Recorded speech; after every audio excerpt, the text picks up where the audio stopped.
संबलपुर जिला सरकारी मुख्य चिकित्सालय लांच कारबाई। संबलपुर जिला सरकारी मुख्य चिकित्सालय लांच कारबाई। सरकार पक्षर रोगी सेवा पाई सबु जिनस मागणा थिबा बेले किंतु एठारे रोगी टंका निया जाउथिबा अभियोग हेउछि।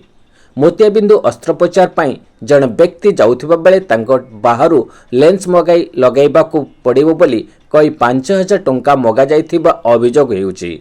किंतु रोगी संपर्क में पैसा दे रसीद मागिबारु तांको रसीद देवार कौनसी प्रवाद नाही बोली कही जुक्तितर्क करा जाइछि बोली अभियोग हेउछि। यापर रोगी संपर्कीय जड़े सचेतन नागरिक भलिया जुक्तितर्क कलापर तांको 5000 टंका फेरई दि जाइथिबा बेले गरीब और निरीह रोगी ठारू एमिति केते जे टंका लूट हेउ नथिबो ता अनुमान करा जाउछि। एनै संबलपुर सीडीएमपीएचओ ओ जिलापाल ठारू लिखित अभियोग हेपरे सीडीएमपीएचओ सुजाता राणी मिश्र तदंत आरंभ करिसंती। संबलपुर रमाकांत विश्वंक रिपोर्ट ओडिशा न्यूज।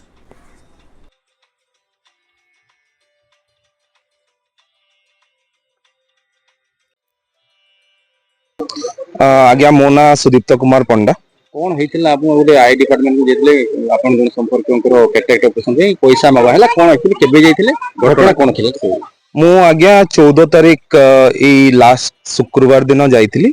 मोर ससुरंकर आखि ऑपरेशन थिला कैटरेक्ट जोटा कि हमें मोतियाबिंदु कहि कि ओडिया रे जानो। तो डॉक्टर कल्याणी पात्र तांकर ऑपरेशन करियार थिला।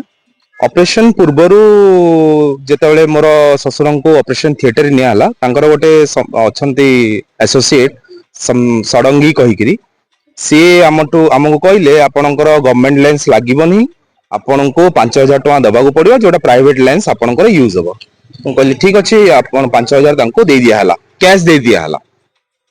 तापर तो जेतेबेले ऑपरेशन सरी हला मु गोटे जनसाधारण हिसाब रे गोटे जागृत जनसाधारण हिसाब रे तांको मु कहली आपण मते बिलटा दे दियंतु जो 5000 आपनको देइछि मु तार बिलटा दियंतु।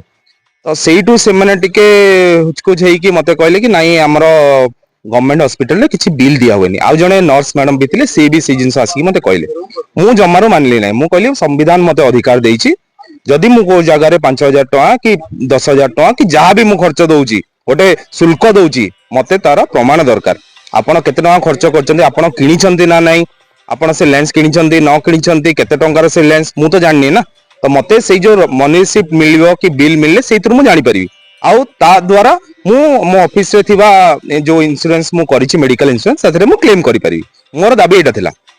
से माने कहले कि नाही मेडिकल रे ए सब किछि सुविधा नाही हमें देई परिबुनी गवर्नमेंट रे ए सब दिया होएनी आपण प्राइवेट रे करथिले आपण को मिलथांदा। मु कहली नाही मु जेहेतु पैसा दीछि आपण मते देबाक पड़ियो। तापरे मु स्वेच्छासेवी सुब्रत पंडा बाई को मु कॉल कली। सब कन्वर्सेशन कहां सहित होई? हां से खबर मु पाइछि हमर आई डिपार्टमेंट रे आखि कैटरेक्ट सर्जरी पे जने आस्थिले सम मिश्र ना डायसेक्ट कोनी ए माने तांको बेटर क्वालिटी रो लेंस देबे बोली कहथि 5000 टका मागी छथि। तापरे जेतेबेले ऑपरेशन सरला पर से मागी छथि जे मो आपण किनबी जो आनि छथि ता बिलटा दियंतु। बिलटा देबाकू से मना करछथि कहले से बोली किसी सिस्टम नाही। एक्चुअली हॉस्पिटल रे सरकार को तरफ मागना लेंस अवेलेबल अछि तेणु ए पैसाटा मागिबार किसी जस्टिफिकेशन नथिला। जदि देले भी ताने बिलटा दे देबार थिला। तेणु ए जगह रे तो संदेहटा होछि तांकर कंप्लेंट मु काली पाइछि इंक्वायरी ऑर्डर मु देई सारिछि। ए सप्ताह रे इंक्वायरीटा कंप्लीट कर दो। नेक्स्ट वीक रे कलेक्टर को से कथा है जा करला था करी तार कलेक्टर भी मते विषय कहिसेंती जे मैडम इंक्वायरी करके मते जणाई देछन।